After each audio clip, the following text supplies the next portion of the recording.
கடலூர் மாவட்டம் பன்ருட்டி அருகே பகண்டை என்ற கிராமத்தில் தென்பெண்ணை ஆற்றின் குறுக்கே தடுப்பணை கட்டும் பணியில் ஈடுபட்டிருந்த வடமாநில இளைஞர்கள் பத்திரமாக மீட்கப்பட்டிருக்கக்கூடிய காட்சிகளை நாம் பார்த்துக் கொண்டிருக்கிறோம். விவரங்களை நம்முடைய செய்தியாளர் பாரிவள்ளல் வழங்க நாம் கேட்கலாம். பாரிவள்ளல், தற்போதைய நிலவரம் என்னவாக இருக்காங்க?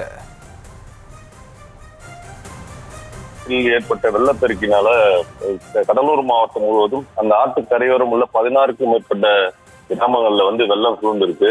அந்த குறிப்பா பாத்தீங்கன்னா பகண்டை, அழகிய நத்தம், வெள்ளப்பாக்கம் உள்ளிட்ட பகுதிகளில் இந்த மழை நீரானது வெள்ள நீரானது ஊருக்குள் போந்திருக்கு. இந்நிலையில பாத்தீங்கன்னா அந்த பகண்டை என்ற கிராமத்துல தென்பெண்ணை ஆற்றின் குறுக்கே தடுப்பணை கட்டும் பணியில நடைபெற்று இருக்கு.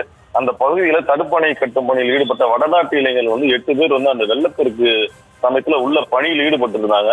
அவர்கள் 8 பேர் அந்த இதுல இதுல மாட்டிக்கிட்டாங்க.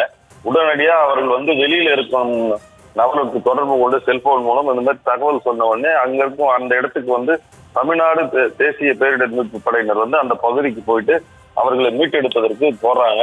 அங்க போகும்போது பாத்தீங்கன்னா அவர்கள் படகு மூலம் அவர்களை மீட்டெடுக்கும் பணியில ஈடுபட முயற்சிக்கும் பொழுது வெள்ளப்பெருக்கு அதிகமாக இருப்பதனால படகு சரியா அந்த இடத்துக்கு போக முடியாத ஒரு சூழ்நிலை ஏற்படுது. உடனடியா அவர்கள் அந்த கயிறு கட்டி அவர்களை அந்த பகுதியிலிருந்து மீட்டெடுக்கக்கூடிய காட்சி தான் நம்ம இப்ப பார்த்துட்டு இருக்கோம். குறிப்பா அந்த 8 பேரை மீட்டெடுக்கிறதுக்கு இந்த தமிழ்நாடு பேரிடர் மீட்பு படையை சேர்ந்த 25 வீரர்கள் இந்த பணியில ஈடுபட்டு அந்த 8 பேரையும் பத்திரமாக மீட்டு சேர்த்தாங்க. கடலூர் மாவட்டம் பன்ருட்டி அருகே பகண்டை என்ற கிராமத்தில் தென்பெண்ணை ஆற்றின் குறுக்கே தடுப்பணை கட்டும் பணியில் ஈடுபட்டிருந்த வடமாநில இளைஞர்கள் பத்திரமாக மீட்கப்பட்டிருக்கக்கூடிய நிலையில் விவரங்களை நம்முடைய செய்தியாளர் பாரிவள்ளல் வழங்க நாம் கேட்டோம். விவரங்களுக்கு நன்றி பாரிவள்ளல்.